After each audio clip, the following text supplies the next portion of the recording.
राजस्थान सरकार अपने कर्मचारियों को जो 1/1/2004 से पूर्व में नियुक्त थे उनका चिकित्सा परिचर्या का पूरा खर्चा वहन करती थी और जो राजस्थान सरकार के पेंशनर हैं उनको RPMF यानी राजस्थान पेंशनर मेडिकल फंड के द्वारा इन पेंशनर को राहत प्रदान करती थी। लेकिन राजस्थान सरकार ने अपने कर्मचारियों और अपने पेंशनर्स के लिए चिकित्सा परिचर्या हेतु बहुत बड़ा बदलाव 9 अप्रैल 2021 को किया है। उसके बारे में मैं आपको कुछ बातें बताना चाहता हूँ। राजस्थान सरकार ने अपने कर्मचारी और सेवानिवृत्त कार्मिकों हेतु RGHS यानी राजस्थान गवर्नमेंट हॉस्पिटल स्कीम नाम से एक नई योजना लॉन्च की है और उस योजना के में ये कहा गया है कि ये योजना कैशलेस योजना होगी और ये इंडोर और आउटडोर दोनों तरह के पेशेंट के ऊपर ये लागू होगी।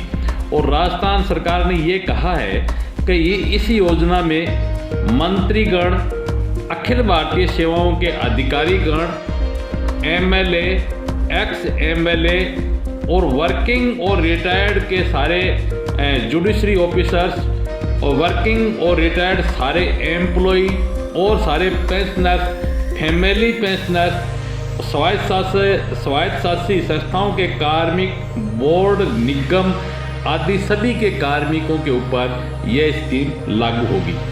अभी तक राज्य सरकार ने ये कोई निश्चय नहीं किया है कि इस योजना के लिए अपने कर्मचारियों से कितना अंशदान राज्य सरकार लेगी, यह अभी तक तय नहीं है। लेकिन यह भी तय है और विशेषज्ञों का ये मानना है कि अब तक जितनी भी मेडिकल सुविधाओं का लाभ मिलेगा उसके अनुसार राजस्थान सरकार को अपने नियमों में, अपने कानून कायदों में बदलाव करना पड़ेगा और राज्य सरकार उनमें जब तक बदलाव नहीं करेगी तब तक हम कुछ नहीं कह सकते कि वो किस तरह से बदलेंगे। ये इस योजना में ये दावा किया गया है कि ये एक कैशलेस स्कीम है और 5 लाख रुपये तक प्रति वर्ष इसका लाभ है वो सरकारी अस्पतालों में और गैर सरकारी अनुमोदित अस्पतालों में इसका लाभ मिलेगा। और 5 लाख से ऊपर का जो यदि खर्चा एक वर्ष में आएगा तो उस स्थिति में कर्मचारियों के लिए अलग से कोई व्यवस्था की जाएगी, ऐसा भी इसमें कहा गया है। फैमिली फ्लोटर आधार के ऊपर भी ये कहा गया है कि पूरे परिवार यानी नियमानुसार जो परिवार की परिभाषा मेडिकल परिचर्या नियम में दी गई है उसके अनुसार इसमें एक सिंगल प्रीमियम देने की व्यवस्था भी ये करता है। इसी तरह से ये कह रहा है कि गंभीर बीमारियां जिसमें लंबे समय तक अस्पताल में रहना की ज़रूरत हो या ठीक होने में जिसमें समय ज़्यादा लगे, कैंसर हो, लुकोनिया हो या हार्ट हो आदि के ऊपर भी इसके ऊपर विचार किया जाएगा। अब इलाज के लिए ये कह रहा है कि सरकारी अस्पताल और जैसा कि मैंने पूर्व में कहा कि अनुमोदित जो अस्पताल होंगे उनमें और PPP हॉस्पिटल, रेफरल हॉस्पिटल, इन सब में इसका लाभ मिलेगा। और अनुमोदित अस्पतालों की जब अपन बात कर रहे हैं तो ये भी एक नई सूची है वो राज्य सरकार द्वारा जारी की जाएगी, तभी अपन कह सकेंगे कि ये अनुमोदित हॉस्पिटल्स हैं।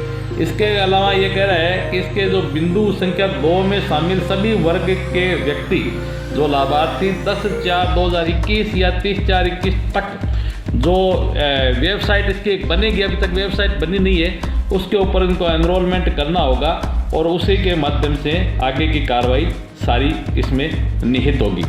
ये भी कहा गया है कि इसका जो नोडल डिपार्टमेंट है वो SIPF डिपार्टमेंट यानी राज्य बीमा एवं प्रावधायी विभाग है राजस्थान सरकार का, वो इसका नोडल डिपार्टमेंट होगा। योजना लागू होने के लिए और भी इसके लिए विस्तृत सर्कुलर्स है वो आएंगे, उसका इंतज़ार हम लोगों को करना चाहिए। तो इस तरह से राजस्थान सरकार ने अपने जो पूर्व में जो घोषित नीति थी अपने कर्मचारियों की चिकित्सा सुविधाओं के लिए उसमें एक बहुत बड़ा बदलाव किया है इसकी जानकारी सभी कार्मिकों को होनी चाहिए। इस हेतु मैंने ये वीडियो आप सभी की जानकारी के लिए प्रसारित किया है। मुझे उम्मीद है कि आपको ये वीडियो पसंद आएगा। जो निश्चित रूप से आप कमेंट में जाकर के मुझे अवगत कराइएगा। इसी तरह की और नवीन जानकारियों का वीडियो में और आपकी सेवा में प्रस्तुत करता रहूँगा। आपको यदि पसंद आया तो आप इसको लाइक कीजिए और चैनल को सब्सक्राइब कीजिए। धन्यवाद।